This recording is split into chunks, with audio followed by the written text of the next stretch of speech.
ariko byaba bibabaje binateye agahinda kuba umwana wawe ahura n'ikibazo ukaba uwa mbere mu kumujora. Birababaje kuba ushobora kwihanganisha umwana wa mugenzi wawe uwawe umusize kandi ahura n'ibibazo binarenze n'iby'umwana wundi. Mubyeyi, ese wari wafata umwanya ukicara ukigisha umwana wawe kwihangana? Ahubwo se wari wamwihanganisha? Bismillah walhamdulillah wassalatu wassalamu ala rasulillah. Bavandimwe Islam n'abandi bose bakurikiye wenda iyi video, ndagira ngo twibaze ikibazo.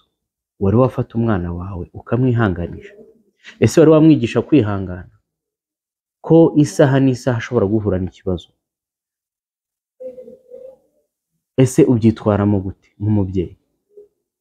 Bimwe rero mu byo ababyeyi tugomba abana ni ukubigisha kwihangana. Mbere na mbere kwihangana Allah subhanahu wa ta'ala yabivuze muri Qur'ani inshuro zirenga 80. Anagaragaza ko uku kwihangana wari umwambaro cyangwa se wari umuco w'abatubanjije intumwa n'abahanuzi. Anatugaragariza yuko innama yuwaffa as-sabiruna ajrahum bighayri hisab. Umuntu uzagaragaraho kwihangana cyangwa se urazarangwa no kwihangana afite ibihembo ku Mana bitagira ingano. Ese nyuma yo kumva ibihembo n'agaciro ko kwihangana, twari twicara tukabwira abana bacu koko ibijyanye no kwihangana cyangwa turabajora? Ese uri muri ba bandi babwira abana kwihangana batarabibigishije, bataranababwiye amwe mu mateka? Kandi ndabizi ko babyeyi mwarihanganye bishoboka mu buzima bugoye, imibanire murihangana kugeza magingo aya, ariko biragoye kubona umubyeyi wicarana n'abana be akabigisha uburyo yihanganye, akabigisha kwihangana mbere yuko ibibazo bibageraho. Dore rero nguko ukuntu twakagombye kubigenza. Fata abana bawe basohokane cyangwa se bicaze aho ubona wisanzuye, ubanze ubaganirize bisanzure, hanyuma noneho ubigishe kwihangana. Ubabwira ati mwana wanjye, muri ubu buzima duhura n'ibibazo bigiye bitandukanye, ushobora kugira accident, ushobora gukomereka, ushobora guhura n'uburwayi, ariko ujye urangwa no kwihangana. Intumwa y'Imana yatugaragarije ko kwihangana as-sabru 'inda sadmatul ula, mu kwihangana biri mu kubitiro. Ahandi uhura n'ikikubabaje cyangwa se ikikugoye cyangwa se ikikubangamiye, ukihangana ku ikubitiro, ukamubwira ati ubuzima bwacu bukoze ku buryo umuntu ahura na challenges zigiye zitandukanye zisaba kwihangana kugira ngo umuntu akomere. Binagaragara ko mu kwihangana kwacu nibyo biduha kuba abo turi bo. Icyo kintu cyakagombye kurangwa n'ababyeyi, kwigisha abana uburyo nibahura n'ikibazo icyo ari cyo cyose basabwa kwihangana.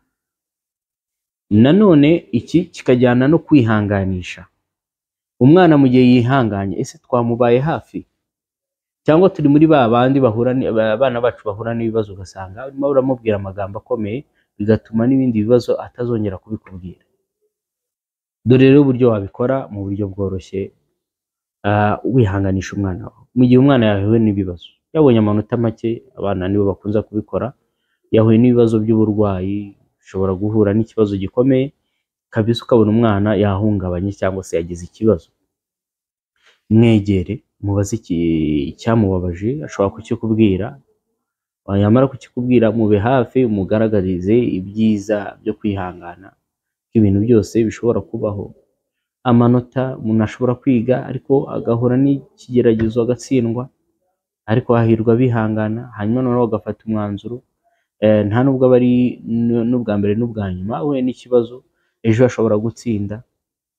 Ikindi, intumwa y'Imana sallallahu alaihi wasallam yaduhaye ibiryo tugomba kurya, atalbina. Talbina ni ibiryo bigabanya ububabare n'uburibwe cyangwa se n'agahinda, rimwe na rimwe na depression zigiye zitandukanye.